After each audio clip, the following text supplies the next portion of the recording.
Set to go. Ready, racing in the Wolferton. And away to a fair start too on the outside. One of the first away is Opera Gal, up there too in the early stages with the red cappers. Con Artist driving up to join the leaders.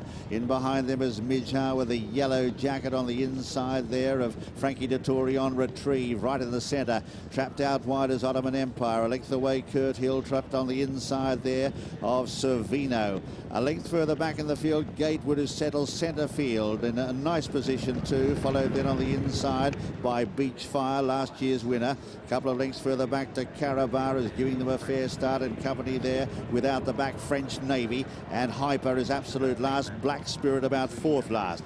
Coming out of Swinley Bottom and climbing uphill, the leader is Con Artist, goes on by 2 lengths. To Ottoman Empire in second, Opera Gal the outside with a noseband, a length then to Midjar the inside. A length and a half further back then is Retrieve, tucked away on the inside, running fifth.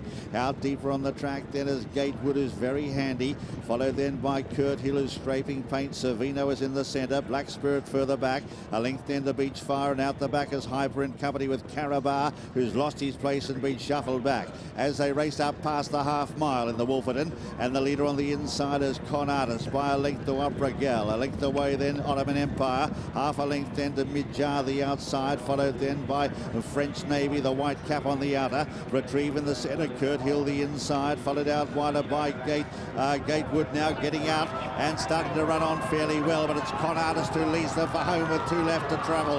On the outside, Opera Gal, then Midjar coming there strongly. They're followed then by French Navy, in behind them Retrieve. Gatewood's in the clear now and starting to make some ground. Midjar gets the lead with a furlong and a bit to go. Here's Gatewood on the outside and Retrieve in the centre for Frankie. It's now Gatewood starting to swoop, and Black Spirit down the outside, and Carabar from last as they race up with 100 yards to go. Gatewood moves up, grabs the lead, and Gatewood is going to just get up.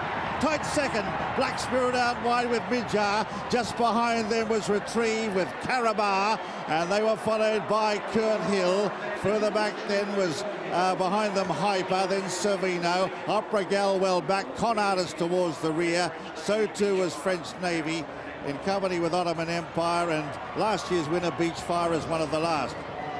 So it is a treble for William Buick, landing the money here on Gatewood, and what a finish it was. There he is, he sticks his neck out and he gets the money. 3 on the board for John Gosden and William Buick. Tight second, looks like Black Spirit near side, but that is close. We'll leave that to the judge. No, it's been called. Officially Black Spirit. Third is Midjar, then Carabar, who was launched with a run down the outside, fourth. Then in fifth is Retrieve. Top of the screen, number 10, that's Kurt Hill. And then a gap to Servino behind them. And they were followed by Opera Gal and Hyper, the American runner, who did particularly well on conditions that you wouldn't have expected to suit him. Then a gap to Con Artist. And they were followed by French Navy with a white cap. And further back, they're still coming. There's still 2 more to come. There they are, Beachfire, last year's winner, and Ottoman Empire was last. So William Buick and John Gosden, very much their day, and Gatewood in the colours of George Strawbridge, this colt by Galileo, has won the Wolferton Handicap, and a great performance. And William Buick, his 50th winner of the season. What a way to celebrate with a treble here at Royal Ascot. And let's check the prices of the 1, 2, 3. No, they're coming through now. We'll give them to you as soon as we get them.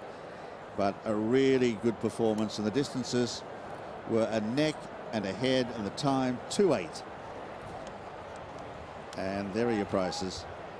Gatewood at 3-1 and favourite. Black Spirit 20-1, and Midjar at 9-2. And the time, just confirming, 2:08. That completes a 95-1 treble for John Gosden and for William Buick, but the man who will celebrate most with this win is the owner, George Strawbridge, because those colours carried to such great success by the likes of champion Myla Selkirk and champion sprinters Silver Fling, and presenting, he was third in the Derby, and Turgeon and Tikkanen and Locarno. Never before has George Strawbridge had a Royal Ascot winner. Now he has, with the well-backed, well-fancied Gatewood. Again, William Buick riding a waiting race here, getting a bit of shelter, then switching out wide, coming down the outside of all of these runners, and Gatewood catching a horse who's run extremely well, Midshire, who's in front now. And running on from the back, Black Spirit finishes very well, as does Seamus Durac's runner, actually finishes fourth, Caraba. But Gatewood was always going to wear down Midshire, you felt, Mick, and gets there with 3 strides to spare. Yeah, but that's it, you see. When your confidence is sky high as a jockey, everything falls into place for you. William Buick will feel like no matter what he does today, it is the right thing. He's given this horse an absolute peach. As a jockey, everybody wants to ride that perfect race. You get there right in the shadow of the post and mug someone, and that's exactly what he's done here. I'm so pleased for George Strawbridge, because he comes over to Royal Ascot pretty much every year, and he has been a huge investor in racing in terms of breeding horses and keeping them on in training, and he's a very sporting man, and this is a real thrill for him.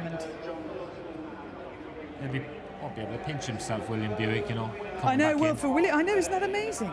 Come into the meeting with only 3 Royal Ascot winners to your name, and you get 3 in a day. Incredible. And he moves to 4 now in total, and out in front now for leading Jockey, and I suspect hot favourite now to win it. But a great moment for George Strawbridge, who led this winner in Gatewood, and William Buick now out on 4 winners, Ryan Moore with 2, and a host of other jockeys with 1 winner apiece, headed by Tom Queally and Joseph O'Brien.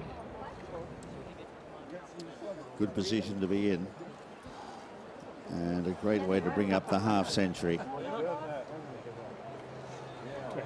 George Strawbridge, his colours carried to victory here, of course, in this country, but also in America. He's been an owner of long-standing and great success. Now there's the trainers' standings after 22 races. John Gosden sitting pretty in front.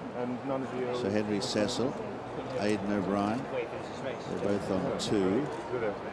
William Haggis, Saeed bin Sarur. So a happy man, John Gosden. Let's check the full details of this Wolferton Handicap, the 425. Well, when you're hot, and John Gosden certainly is. Gatewood wins, the 3-1 favourite. Second was Black Spirit at 20-1, and third was Midshire at 9-2. John Gosden with me now. I'm just saying, what a week it's been so far. Well, yes, up and down, is it really? Yeah, it's been great. Good rides today, and lucky to have 2 lovely fillies like we did, spot on form. And this horse was always fancied to come in the first 3 here. And luckily they went pretty strong again, and he could come down the outside and do it. I think the trainer's been running him over the wrong trip. I think he's probably should go 1.5 miles, you know. I think I've got him a bit short. And he is in the Princess of Wales Stakes at Newmarket, is that right? Yes, he is. So that, you know, those are all possibilities for him. But when you savour the moment when you're at Royal Ascot, the future is the future. But come here and win a race for him is fantastic. And the owner bred him, of course. And he's the last of the great American owners that have horses here. So it's fantastic to have him. Willie was watching him going around the paddock and said that he was half asleep. And as soon as Will Buick got on board, he comes alive. He lit up, yeah, because he knows, hello, he said his trouble got on my back. Yeah, exactly. And but he's done everything right. That's his style of running. He likes to come with this one big run down the outside, and William had in the perfect position to pull out off the bend when he wanted to go. John, well done. We'll grab a word now with William. What a day this is for you. Yeah, it's fantastic. You know, it's days that jockeys dream of. Royal Ascot itself, just to have a horse that runs well is very good, you know, and have a winner is fantastic, but to have 3 winners in one day, it's really, really amazing. I knew I had good rides coming into the week, but you know, a lot of other people have good chances as well, and it's tough, you know. It's the creme de la creme, and you need to take a chance. But very fortunately, so far everything has kind of gone my way, and the horses are in top shape, and just very very happy and very grateful. And just take us through the way the race ran. John was just saying the strong gallop really suited your horse. He really stayed on strongly, suggesting that further will be within his compass. Yeah, well, I wanted to have him a bit close to the pace, just to not make it too hard for him, you know, because he will get a mile and a half in time. But they were going so quick, and you know, I just wanted to keep him on an even keel, and he's finished his race off really well. And you know, he is better than the winning margin when he steps up in trip, you know. He's a nice progressive horse, and he's certainly going places. The last question will, before we speak to the winning owner. Tuesday was a difficult day for you. It's amazing how this game turns around. It's amazing, you know. It's a very sad loss. He was a very nice horse, you know, but you know, you got to move on. New day, get up and move on. And I'm very pleased for George Strawbridge as well to have a Royal Ascot winner, and hopefully he can continue tomorrow. Thank you. Well, actually, George, you've got to go for the presentation, so just a very brief line on how good that is. Oh, it's the best. First win I've ever had in Royal Ascot. Well, congratulations. Thanks.